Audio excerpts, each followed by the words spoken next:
बेहद ज़रूरी press conference में आप सबका बहुत बहुत स्वागत।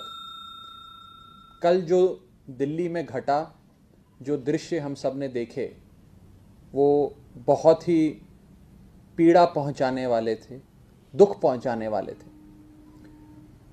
और हम सब ने कड़े शब्दों में उसकी निंदा करी कि देश की राजधानी में ऐसे नहीं हो सकता, नहीं होना चाहिए।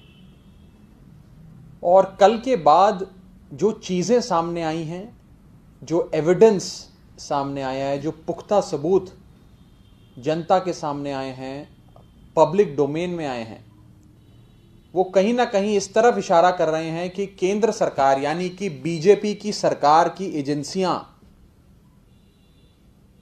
इस आंदोलन में इन्फिल्ट्रेट कर गईं और इस आंदोलन को बदनाम करने के लिए उन्होंने ये सारी चीज़ें रची। और खास करके लाल किले पे जो हमारे देश का अपमान हुआ, उसमें सेंट्रल एजेंसीज और सेंट्रल एजेंसीज के लोग शामिल थे। मैं एक एक करके एविडेंस के माध्यम से, सबूत दिखाते हुए,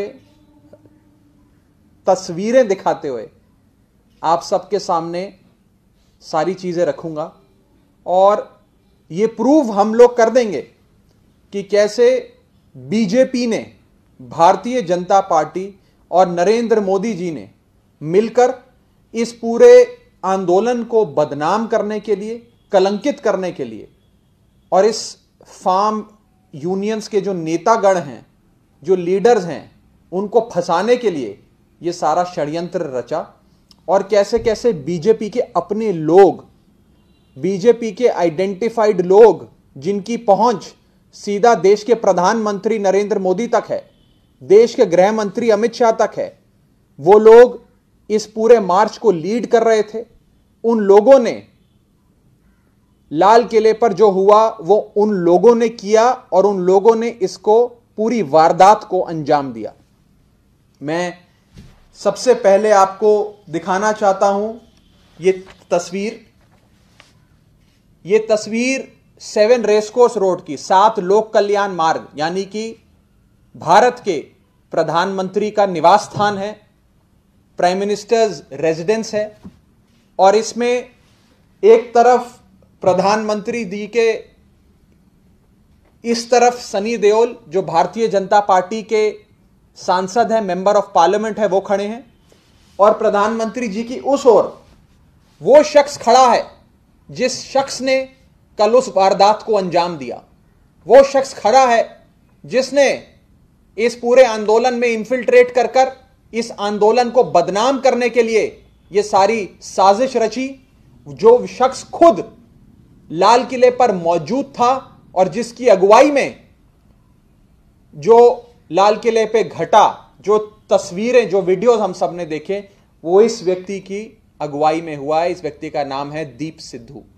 ये प्रधानमंत्री जी के साथ खड़ा है और प्रधानमंत्री जी का कोई बहुत बड़ा प्रशंसक क्यों ना हो, मोदी जी का अंधभक्त क्यों ना हो, वो भी 7 रेसकोर्स रोड, 7 लोक कल्याण मार्ग यानी कि देश के प्रधानमंत्री के निवास स्थान के भीतर नहीं जा सकता, अंदर नहीं जा सकता। हाई सिक्योरिटी एरिया है और बिना उनकी अनुमति के कोई ऐसा वैसा व्यक्ति नहीं जा सकता। यानी कि बहुत पहुंचा हुआ भारतीय जनता पार्टी का नेता, उनके स्लीपर सेल में काम करने वाला व्यक्ति, प्रधानमंत्री जी के घर तक पहुंचकर उनके साथ मुस्कुराते हुए, उनके साथ खड़े होकर, चिपक कर फोटो खिंचवाना, ये बहुत बड़ी बात है। और इससे साफ हो जाता है कि दीप सिद्धू नाम का ये शख्स जो इस पूरी वारदात को अंजाम दे रहा था, वो भारतीय जनता पार्टी का प्लांट है। यही नहीं, ये देश के गृह मंत्री, हिंदुस्तान के दूसरे नंबर के सबसे ज्यादा शक्तिशाली व्यक्ति अमित शाह जी के साथ इस व्यक्ति की तस्वीर। बहुत ही प्रेम पूर्वक अमित शाह जी उसकी तरफ मुस्कुरा के उससे बात कर रहे हैं, हंसते हुए। वो व्यक्ति मुस्कुराकर बहुत ही प्यार वाले माहौल में उनके साथ चर्चा करता हुआ नजर आ रहा है। ये देश के गृह मंत्री अमित शाह जी और ये दीप सिद्धू नाम का शख्स जो विभाजनकारी सोच रखता है और जो कहीं ना कहीं इस पूरी वारदात को अंजाम दे रहा था। हमने कड़े शब्दों में कल जो हुआ उसकी निंदा करी और हमने, आम आदमी पार्टी ने, अरविंद केजरीवाल जी की पार्टी ने यह कहा कि जो हुआ उसकी हम निंदा भी करते हैं और इसके लिए भारतीय जनता पार्टी की केंद्र में बैठी नरेंद्र मोदी की सरकार जिम्मेदार है, क्योंकि उन्होंने स्थिति को इतना खराब होने दिया। किसान की बिल्कुल जायज मांगे नहीं मानी और कानून व्यवस्था यानी कि लॉ एंड ऑर्डर और दिल्ली पुलिस जो इनके अधीन आती हैं, इन लोगों ने उसे भी ठीक से नहीं संभाला। लेकिन आज ये नजर आया, ये सामने आया कि भाजपा के एजेंट, केंद्र सरकार, मोदी की सरकार की सेंट्रल एजेंसियों के एजेंट, स्लीपर सेल में जो काम करते हैं भाजपा के, वो इस आंदोलन में इन्फिल्ट्रेट कर चुके थे, घुस चुके थे और उन लोगों ने इस पूरी वारदात को अंजाम दिया है। ये लोग हैं जो इस आंदोलन को खत्म करने के लिए, बर्बाद करने के लिए पूरी तरीके से मास्टरमाइंड भी हैं और किंग पिन भी हैं। मैं ये कहना चाहता हूं कि आज भाजपा और नरेंद्र मोदी की सरकार ये कोशिश कर रही है कि मुद्दा भटक जाए। किसानों की जायज मांगें, किसानों की जो एक जायज मांग है कि इन 3 काले कानूनों को रद्द किया जाए, रिपील किया जाए, उस पे तो अब बात ही ना हो, उस पे तो कोई चर्चा ही ना करे और सारी बात घूम के अब इस विषय पर आ जाए जो कल हुआ। और इसी श्रृंखला में हमने देखा कि दिल्ली पुलिस ने किसान नेता जो ना यहां मौजूद थे और जो ना इस हुड़कंप और जो ये वायलेंस हुआ, वैंडलिज्म हुआ, उसमें इन्वॉल्व थे, कहीं दूर दूर तक नजर नहीं आए, उनके खिलाफ मुकदमे दर्ज कर दिए। और अभी तक वो लोग जिन्होंने देश का अपमान किया, भारत माता का अपमान किया, उनके खिलाफ कोई एक्शन नहीं लिया गया। मैं पूछना चाहता हूं कि अभी तक इस शख्स को भाजपा की एजेंसियों ने गिरफ्तार क्यों नहीं किया? अभी तक इस शख्स को भाजपा ने क्यों प्रोटेक्शन, क्यों संरक्षण दिया हुआ है? यह बात हम सब भारतीय जनता पार्टी से पूछना चाहते हैं। पंजाब का एक एक बच्चा जानता है कि भारतीय जनता पार्टी की एजेंसियां मिलकर इस आंदोलन को बर्बाद करने के लिए, इस आंदोलन को खत्म करने के लिए काम कर रही हैं।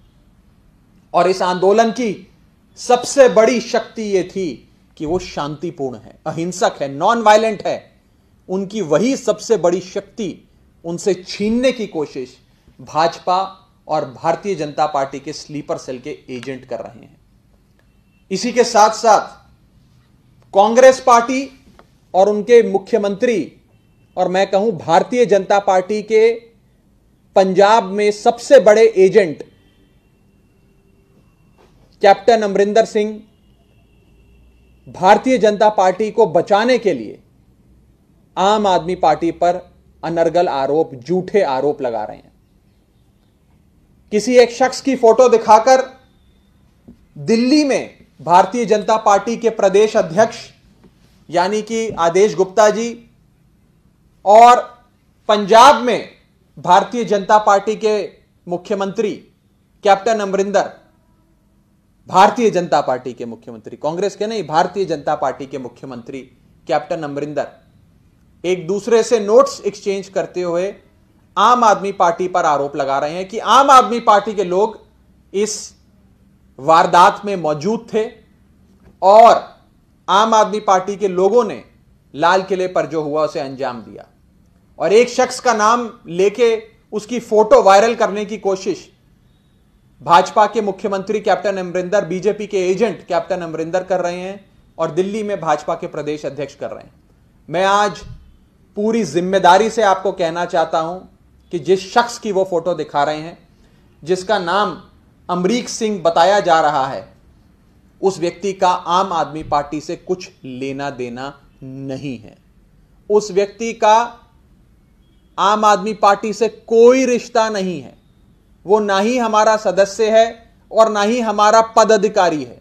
और मैं आपके सामने आज और सबूत रखने जा रहा हूं जिससे यह साबित हो जाता है कि वो आदमी आम आदमी पार्टी का तो नहीं है, लेकिन बीजेपी का ऑफिस बेरर है, अकाली दल का एक बड़ा नेता है, और यहां तक कि पंजाब से अकाली दल और भाजपा के गठबंधन पे लड़ी गई सीट जिसके प्रत्याशी सनी देओल थे लोकसभा में, उस कैंपेन में सनी देओल भाजपा के प्रत्याशी का वो राइट हैंड मैन था उनके चुनाव प्रचार में, और उसकी पूरी फोटोज मैं आपको दिखाने जा रहा हूं।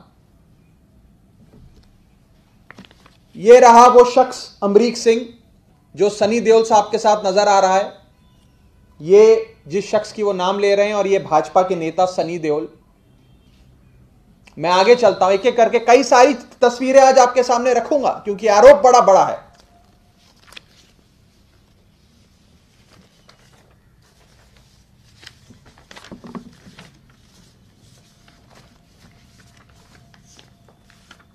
ये देखिए सनी देओल साहब के साथ उसकी दूसरी तस्वीर जिसमें वो उनके कैंपेन में है।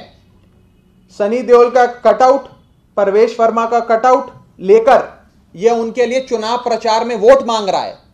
अब वोट तो वही आदमी मांगता है जो उनका नेता हो, उनका पदाधिकारी हो, उनका कार्यकर्ता हो। ये सनी देओल भाजपा के नेता, परवेश वर्मा भाजपा के नेता, दोनों लोकसभा के भाजपा के सांसद उनके साथ रोड शो कर रहा है, पदयात्रा कर रहा है, उनके लिए वोट मांग रहा है। ये कोई छोटी बात नहीं है साथियों।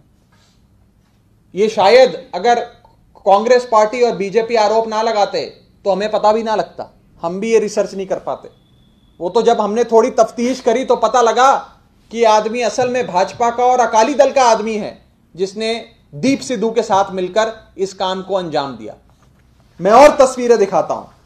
हरसिमरत कौर बादल जी अकाली दल की बहुत बड़ी नेता, केंद्र में नरेंद्र मोदी की सरकार में वजीर रही, उनके साथ यह आदमी खड़ा है। चुनाव प्रचार की यह फोटो है, चुनाव प्रचार चल रहा है अकाली दल के साथ, वो चुनाव में अकाली दल के लिए वोट मांग रहा है। भारतीय जनता पार्टी के दिग्गज नेता नितिन गडकरी साहब के साथ यह व्यक्ति अमरीक सिंह खड़ा है जिसने कल लाल किले पे हुड़कंप मचाया। आप देख सकते हैं, नेता झूठ बोल सकते हैं, पिक्चर्स, तस्वीरें कभी झूठ नहीं बोलती। मैं आगे चलता हूं। परवेश वर्मा के साथ इस व्यक्ति की तस्वीर। परवेश वर्मा साहब के चुनाव प्रचार में यह आदमी भाजपा का झंडा लेकर घर घर जाकर इसने वोट मांगा बीजेपी के लिए, जिसको आज आम आदमी पार्टी से जोड़ा जा रहा है। और अकाली दल के और बड़े नेता, दिल्ली के सबसे बड़े नेता अकाली दल के सिरसा साहब, मनजिंदर सिरसा, उनके साथ यह व्यक्ति खड़ा है, शख्स खड़ा है और अकाली दल के लिए चुनाव प्रचार कर रहा है। भारतीय जनता पार्टी के एक और सांसद हंसराज हंस के साथ यह व्यक्ति खड़ा है, चुनाव प्रचार में वोट मांग रहा है। अनगिनत फोटोएं, श्याम जाजू जी भाजपा के बड़े नेता, उनके साथ ये शख्स खड़ा है उनके चुनाव प्रचार में। ये तो भारतीय जनता पार्टी का कार्यकर्ता सम्मेलन है जहां की पिक्चर, यानी कि वो कार्यकर्ता सम्मेलन में भी उसको जाने का इनविटेशन आता है, बुलावा आता है और वो उसमें जाता है। न जाने कितनी फोटोएं। राजीव बब्बर भारतीय जनता पार्टी के वेस्ट दिल्ली से नेता, उनके साथ इसकी तस्वीर। यही नहीं, राजीव बब्बर जी के लिए तो उसने पोस्टर भी लगाए अपने इलाके में। अमरीक सिंह और साथ में भारतीय जनता पार्टी के सभी नेता, जिसमें नरेंद्र मोदी, अमित शाह जी, मनोज तिवारी जी, सबकी फोटोएं। न जाने कितनी, मैं तो ऐसी लाखों फोटोएं आज आपके लिए लाया हूं। मैं अगर दिखाने लग जाऊं तो शायद पूरी शाम हम लोगों को यहीं गुजारनी पड़ जाए। यानी कि जिस व्यक्ति पे आम आदमी पार्टी से जुड़े होने का आरोप दिल्ली में भाजपा के अध्यक्ष आदेश गुप्ता और पंजाब में भाजपा के एजेंट कैप्टन अमरिंदर लगा रहे हैं, वो आदमी वास्तव में भाजपा का और अकाली दल का है। कांग्रेस पार्टी के मुख्यमंत्री कैप्टन अमरिंदर ये आरोप क्यों लगा रहे हैं, यह भी सोचना पड़ेगा। ये इसलिए लगा रहे हैं क्योंकि शुरू से आम आदमी पार्टी ये पर्दाफाश करती आई है कि कैप्टन अमरिंदर बीजेपी के एजेंट के तौर पर के काम करते हैं और भाजपा को और नरेंद्र मोदी जी को बचाने के लिए कि उन पे कोई आरोप ना लग जाए, कोई इनको इनसे ना जोड़ दे जो कल की वारदात हुई, सारे आरोप आम आदमी पार्टी पे लगा रहे हैं। मुझे तो लगता है कि शायद कैप्टन अमरिंदर सुबह की जो भाजपा के तभी सभी स्पोक्सपर्सन्स की स्पोक्सपर्सन ब्रीफिंग होती होगी, उसमें भी शायद मौजूद रहते होंगे कि आज भाजपा के स्पोक्सपर्सन के तौर पे कैप्टन अमरिंदर साहब ने क्या लाइन लेते हुए आम आदमी पार्टी को अटैक करना है। यह साफ हो गया है कि कैप्टन अमरिंदर, भाजपा के मुख्यमंत्री और भाजपा के प्रदेश अध्यक्ष दिल्ली के आदेश गुप्ता मिलकर आम आदमी पार्टी पर झूठे अनर्गल आरोप लगा रहे हैं। मेरा आज इस प्रेस वार्ता में मौजूद सभी मीडिया के साथियों से अनुरोध है कि आप खूब बढ़ चढ़कर ये फोटोज दिखाएं और जवाब मांगें देश के प्रधानमंत्री से कि लाल किले पे जो देश का अपमान हुआ, जो हुड़कंप मचा, जो सिक्योरिटी लैप्स हुआ, जो भी दिल्ली में घटा, जो इस शख्स ने कराया, ये प्रधानमंत्री जी के इतना करीबी है, तो क्या प्रधानमंत्री जी की जवाबदेही नहीं बनती? क्या नरेंद्र मोदी जी से आज जो पंजाब की जनता, दिल्ली की जनता सवाल पूछ रही है कि कौन कौन सी एजेंसियों के, कौन कौन से स्लीपर सेल के एजेंट इस आंदोलन में घुसकर इस आंदोलन को बर्बाद करने के लिए, देश को बदनाम करने के लिए लगे हुए थे, उनसे आप सबका क्या रिश्ता है? और आप क्यों किसानों की बात ना मान के इस आंदोलन को बदनाम करने के लिए काम कर रहे हो? इसी के साथ साथ किसान नेताओं पर जो कानूनी कार्रवाई, जो एफआईआर करने की कोशिश बीजेपी की सरकार कर रही है, हम उसकी भी निंदा करते हैं और डिमांड करते हैं कि वो लोग जो वास्तव में लाल किले पे मौजूद थे, जिनकी वजह से कल की वारदात घटी, उन लोगों को दिल्ली पुलिस गिरफ्तार करे और जो बेकसूर किसान नेता हैं, जो केवल किसानों के हित के लिए बिना किसी राजनीति से प्रेरित हुए काम कर रहे हैं, अपनी आवाज को बुलंद कर रहे हैं, इस आंदोलन को चला रहे हैं, उन पर ये केसेस ना डालें। उनकी क्या गलती है? गलती तो वास्तव में ऐसे लोगों की है जो भाजपा की एजेंसियों के एजेंट के तौर पे इस मूवमेंट में, इस आंदोलन में इन्फिल्ट्रेट कर कर घुसकर इस आंदोलन को बदनाम करने के लिए उन्होंने इस आंदोलन को एक हिंसक रूप दिया। मैं यही कहकर अपनी बात को समाप्त करूंगा। किसी भी साथी का कोई सवाल हो तो आप पूछ सकते हैं। कल तस्वीरें वायरल हुई, आपने देखा होगा लाल किला की, जिसमें दिल्ली पुलिस के जवानों को तमाम जो किसान नेता हैं, किसान है वो पीट रहे थे, इस पर आपका क्या रिएक्शन है? देखिए, देश के किसान का लहू बहे या हमारे देश के जवान का लहू बहे, दुख तो भारत माता के सीने में ही होगा। दोनों ही भारत मां के बेटे हैं। सबसे ज्यादा दुख तो हमारी भारत माता को पहुंचा उससे। मुझे लगता है कि